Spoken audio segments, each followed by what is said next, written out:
ఓ stamp కొట్టి ఇస్తాను. ఏంటంటే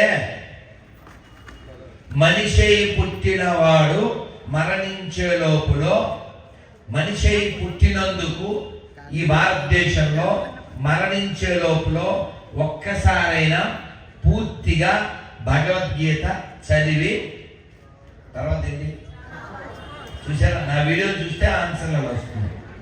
చదవండి అని చెప్పండి, నేను చదివి చావండి. బ్రాకెట్ ఇస్తాను మళ్ళీ అక్కడ. ఆ బ్రాకెట్లో ఏముంటుందంటే చదవకపోయినా చస్తారు కాబట్టి. అవునా కదా?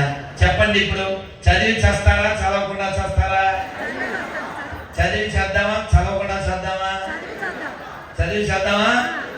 చదివి చేద్దామా? కాబట్టి రోజు ఒక్క శ్లోకం పడుకునే ముందైనా పర్వాలేదు,